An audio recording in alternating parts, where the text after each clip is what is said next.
Di sini Mr. Resumen. Hari ini saya akan menjelaskan sebuah film komedi berjudul I Am Losing Weight. Spoiler di hadapan. Perhatian, berhati-hatilah. Film ini bermula di bandar Nizhny Novgorod, Rusia. Anya ialah seorang gadis berusia 20-an yang tinggal bersama teman lelakinya, Jenya, seorang ahli bina badan dan juru latih renang. Dia bekerja di sebuah kedai roti dan oleh itu sentiasa bekerja dengan makanan. Ketika pasangan itu berkenalan, dia bersaing sifar, tetapi dengan berlalunya bulan-bulan dia telah naik berat badan dengan ketara. Suatu hari mereka dipanggil untuk pergi ke majelis perkawinan seorang kawan. Anya mencoba pakaian dari beberapa bulan lalu dan sadar bahawa pakaian itu sudah tidak muat dengan baik. Dia memujuk diri bahawa tiada siapa akan perasan, namun perubahan badannya sangat ketara. Zenya juga tahu, tetapi enggan mengulas berat badannya kerana sensitif. Setelah mencuba pakaian dan terkoyak, beberapa helai Anya bersiap. Melihatnya dalam gaun itu, Jenya terlopong. Dia bukan lagi gadis yang dikenalinya. Dia malu dilihat bersamanya di majlis kawin di depan rakan industri kecerdasannya, lalu mengisyaratkan agar dia tinggal di rumah. Anya lega mahu memesan pizza di rumah, namun Jenya berjanji akan segera pulang selepas meraihkan pengantin. Sebelum pergi, dia mengangkat Anya ke atas meja, tetapi Anya mengelak apabila dicium. Setelah dia pergi, wanita itu memakai pakaian selesa dan menimbang berat badannya 76 kg.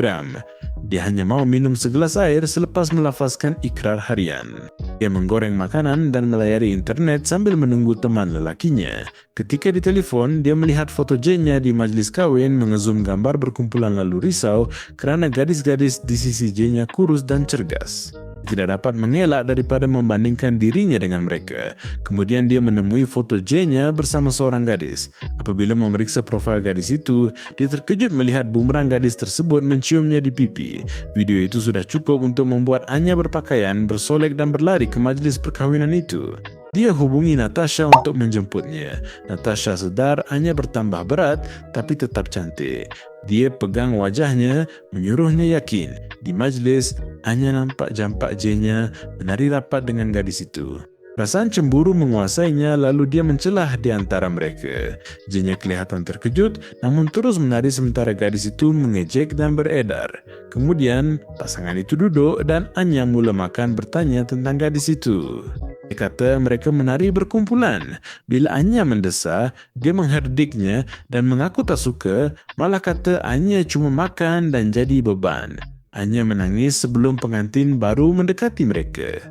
Mereka cuba tersenyum, tetapi senyuman itu pudar apabila pengantin perempuan bertanya kepada Anya sama ada dia hamil. Seterusnya, Jenya mengucapkan selamat tinggal kepadanya dan pergi. Dalam babak seterusnya, Anya berada di dalam bas menuju ke rumah ibunya. Dia menangis teresa-esa tanpa mempedulikan apa yang orang fikir tentang dirinya. Dia terserempak ibunya sedang berjanji temu. Dia sedar ada sesuatu yang tidak kena lalu beredar untuk memberi ruang. Anya memberitahu ibunya dia putus cinta kerana berat badannya yang berlebihan. Komen itu membuatkannya berasa jauh lebih buruk daripada sebelumnya. Pada waktu malam dia tidur di sofa ibunya sambil menatap gambar Jenya di teleponnya. Dia juga terjumpa gambarnya beberapa bulan lalu. Keesokan paginya dia menerima panggilan daripada Natasha yang memintanya datang. Anya mengambil sebuah katil di balkoni rumah Natasha dan duduk di situ sambil mengadu tentang perpisahan itu. Rupanya Jenya telah datang ke sana malam sebelumnya untuk meninggalkan semua barang kepunyaannya. Natasha meminta Anya tinggal bersamanya dan Dimas buat sementara waktu. Anya dan dipujuk, dia hanya mau menangis dan merungut tentang bekas kekasihnya. Malah, Dimas juga cuba menceriakan keadaan tersebut. Dia mendakwa dirinya wanita paling seksi di bandar, namun itu tidak membantu Anya. Dia bermalam di balkoni dan keesokannya Natasha mendekatinya. Natasha berkongsi kisah seorang rakan yang mengalami nasib serupa. Daripada merungut seperti Anya, gadis itu pergi ke gym dan berjaya kurus dalam sebulan. Bekas kekasihnya menyesal lalu membanjiri pejabatnya dengan bunga.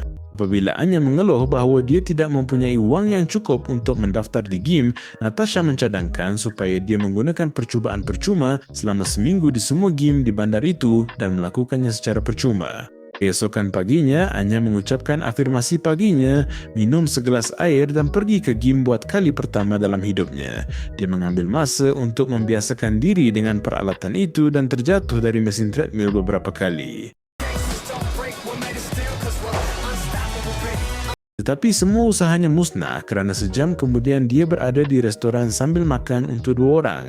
Natasha yang bekerja di restoran itu membuang makanan tersebut, kecewa kerana Anya tidak mampu berdisiplin selama lebih daripada 2 jam. Dia meminta kawannya menunjukkan sedikit kekuatan azam. Apabila pulang ke rumah, Anya menyapu krim pelembab ke seluruh badan dan membalut dirinya dengan plastik. Dia berharap helah itu akan membuatnya turun beberapa kilogram sambil melahap sebungkus krepek kentang. Pada tengah malam dia cuba mencuri makanan dari peti sejuk, tetapi Natasha memergokinya. Keesokan harinya, dia bertekad untuk tidak makan apa-apa yang tidak sehat. Ini sangat sukar baginya kerana dia bekerja di sebuah kedai pastri. Ketika menghias sebiji kek, dia secara tidak sengaja menjilat icing di jarinya dan melakukan 10 kali squat untuk mengimbanginya. Sepanjang hari makanan seolah-olah memanggilnya, tetapi dia mengawal diri. Pada satu ketika dia ditinggalkan bersendirian dengan sebiji kek penuh. Dia merenungnya selama beberapa menit sambil cuba mencipta alasan untuk memakannya. Selepas berpusing-pusing dan hampir memecahkan sebuah rak, dia akhirnya mengalah dan melahap separuh kek itu sekaligus. Hanya sedar dia bermasalah. Dia mencari kumpulan sokongan gangguan makan kompulsif dan hadir perjumpaan. Antara wanita itu ada Kolya, lelaki bujang. Hanya memperkenalkan dirinya sebagai Angela dan menipu dia tiada masalah makan. Sebaliknya, dia mendakwa dirinya wartawan yang sedang menulis artikel tentang gangguan pemakanan. Kumpulan itu cuba memujuknya, namun Anya tetap enggan mengakui dia mempunyai masalah. Kolya yang berang menuding jari. Dia kata jelas, Anya menipu tentang menjadi wartawan kerana enggan mengaku dia bermasalah. Anya berpura-pura ada panggilan lalu beredar, tetapi Kolya mengekori, mengajaknya ke restoran dekat dan Anya ikut hanya demi makanan. Kolya mencadangkan supaya mereka menjadi rakan gym antara satu sama lain. Dengan cara ini, mereka akan bersenam bersama setiap hari, bertanya sesama sendiri sebelum makan apa-apa, dan saling memberi sokongan emosi sepanjang proses itu.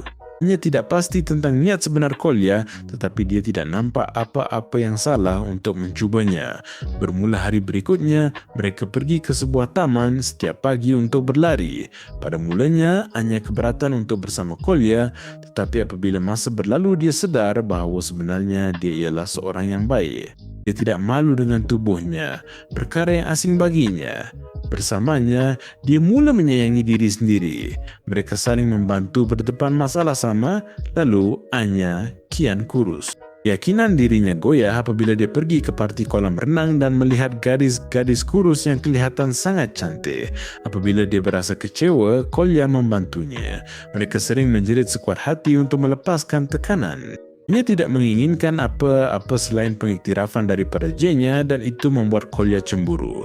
Dalam masa sebulan setengah dia turun 10 kg dan sudah bersedia untuk bertemu J-nya semula.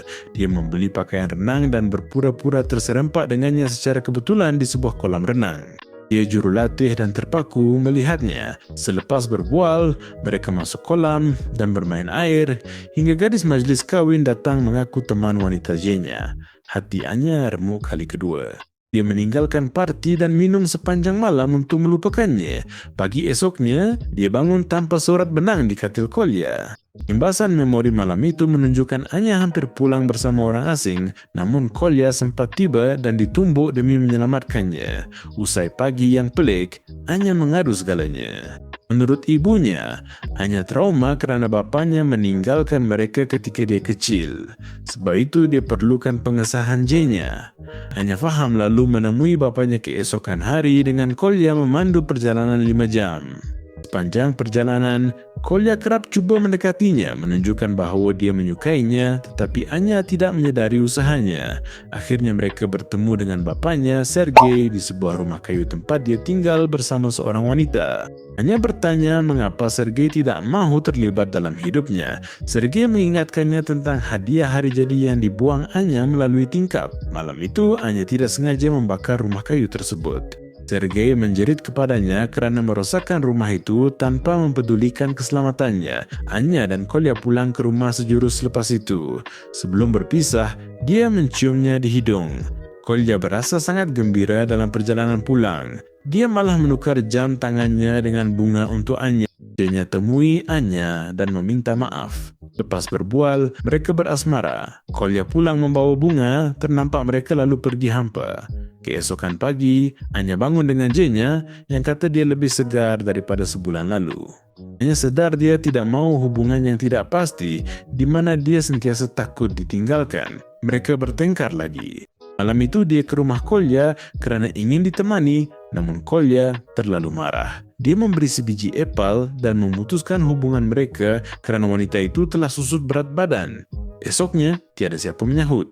Dia menggunakan tingkap jiran dan sebatang paip untuk masuk ke dalam rumah dengan cara yang berbahaya. Rupanya Natasha dan suaminya telah bergaduh besar, selepas itu suaminya telah pergi. Kedua-dua gadis itu berbual sesama mereka dan berasa jauh lebih baik.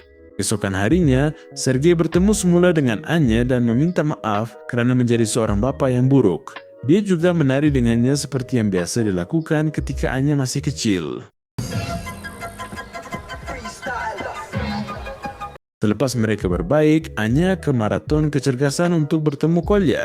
Dia merampas minuman sejuk Kolya lalu membuangnya sebagai tanda dominasi. Anya menegaskan bahawa dia bertanggungjawab membantu Kolya menurunkan berat badan walau apapun. Mereka sertai maraton dan habiskannya sehabis daya. Akhirnya, Kolya cukup berani menciumnya.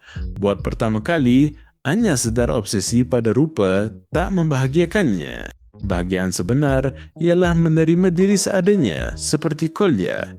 Dia menjaga kesihatan tanpa malu akan rupanya.